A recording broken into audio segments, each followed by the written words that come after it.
can go beyond him. I just read everything he wrote, and I read a lot of the black poets, the old black poets from way back, like Sterling Williams, Richard Wright, a lot of those folks, James Baldwin, a lot of old black writers. They can get me in the book, and I won't leave. I'm ready. That's my inspiration from them.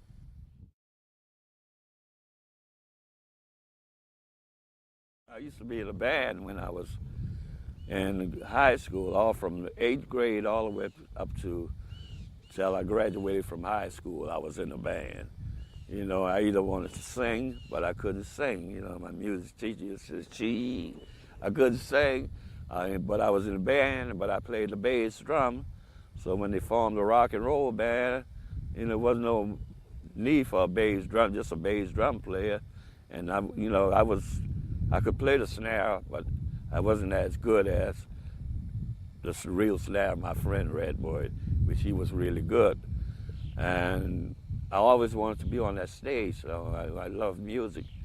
And like I say, I couldn't sing, and I always thought about getting me a band, a bass drum, and just start me a brass band. But there was no brass band in Vacherie, so I had to stick with the storytelling and the performance stuff.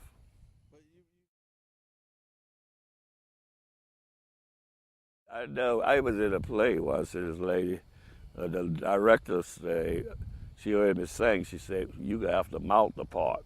And she went to Europe, and this other director took over, music director took over, and he said, "Well, ain't no such thing as tone deaf." He said, "Everybody can sing." When he said that, I said, "Hell, we ever sing?" I started singing. She came back from Europe, this band director, and looked at me and said, "Wow, we was watching a video of the show."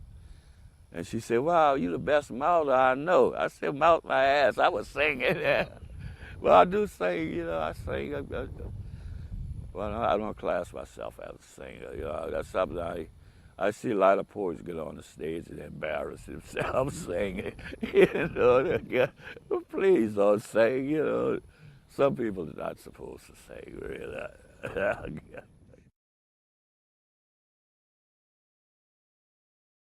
Yeah, growth better happen soon. Like I get this book out, but I haven't been writing for a few months now. Just bitten here and there. But when in writing, as soon as I sit down and start doing, it's gonna come. But just to sit there and do it, to make up my mind, to sit there and write is one of the hardest things I can do. Especially if I don't know, if I get all the way broke, then I ain't good. Poets don't need no money because you get lazy, and that's been my problem. I've been lazy. But I notice when I do start writing that my writing do come back. So. Well, I got some too painful, but I hate to do it myself. I do it for therapy sometimes. I don't really go too deep, not too dark.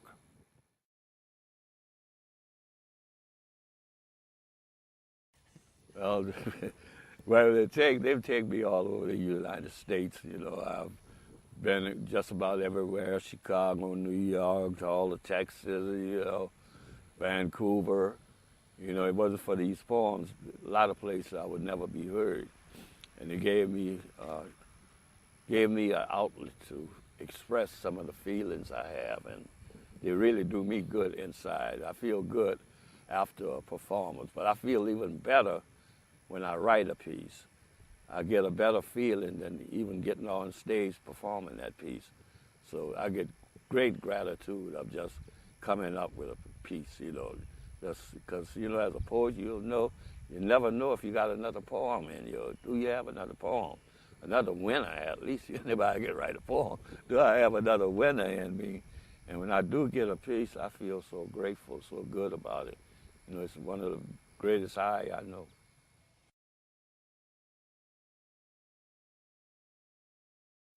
Poetry Slam been wonderful to me.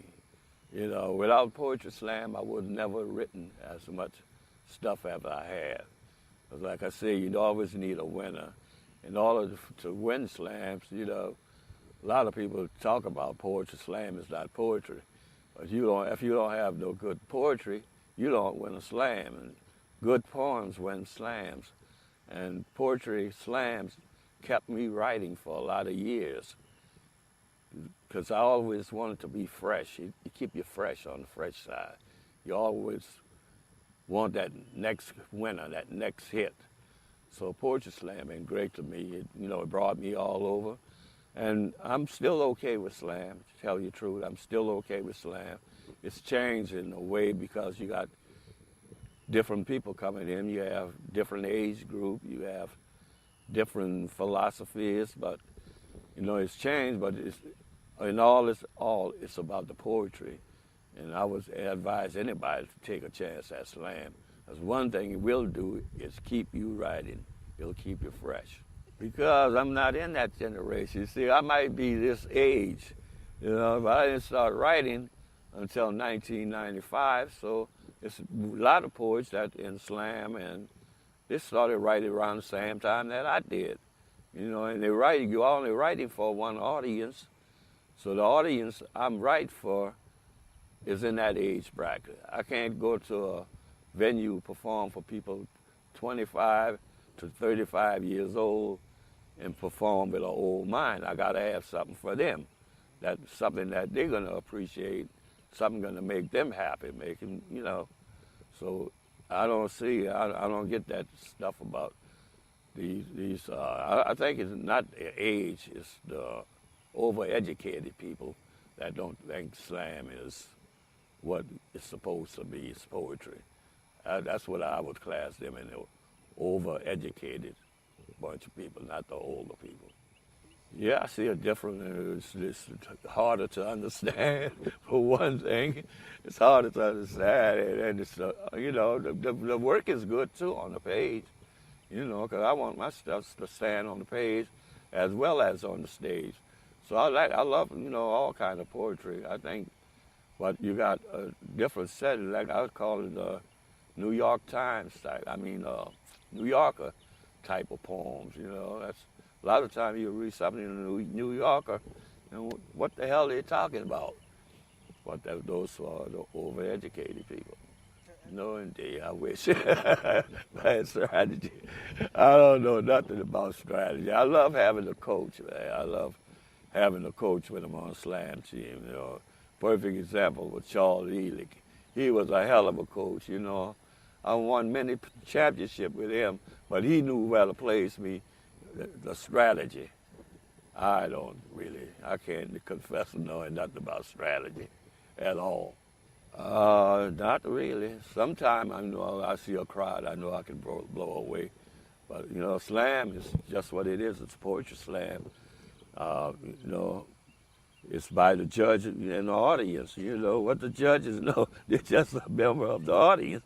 So if you lose a slam, you don't even look at it as, a loss. Some people take it hard, but I could never take a slam hard because I know it's just a slam. I felt like that at one time, that I couldn't lose. After my first team making national, the next year I thought I was so hot I wasn't going to never lose. And that year, that's 1999, I didn't even make a team. But everybody who beat me, at least they won the slam, San Francisco and Oakland. Won and tied San Jose. I tried out for all those teams and couldn't make it. But they won national, so I don't feel too bad that they beat me. But slam will humble you. It will humble you if you think you're that good. Just get out there and give it a try.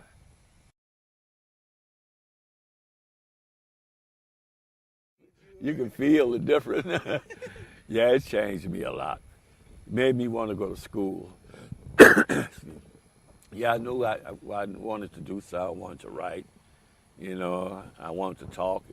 If you hear how I know you've been talking to my friend over there at Pickle, you hear his accent, how he talk. When I went to California, I couldn't talk, but I wanted to be on radio. The hardest job in the world for somebody talking is to be on radio. With the voice, my diction I had. Because, my folks was Creole, so they only conversed in Creole. And when they talk, it was this, that, duh, and it wasn't no, come here, not come here. It wasn't no there, dad. And I had that in me so bad, so it took a lot of college, a lot of reading out aloud to get, where I got to. And I did make it to radio. I did get a job in radio, so I did radio in San Francisco for like 17 years. I made it on the air. But it took a lot of school, a lot of rehearsal, a lot of reading out aloud. Well, it influenced me a lot. I could never see myself having lived my life after working on the plantations and living out here in Vacherie. I would have been crazy. The Bay Area just offered me so much more to do, so many more places to go, stuff to do, things to see, different cultures. I only had one way out here in Vacherie.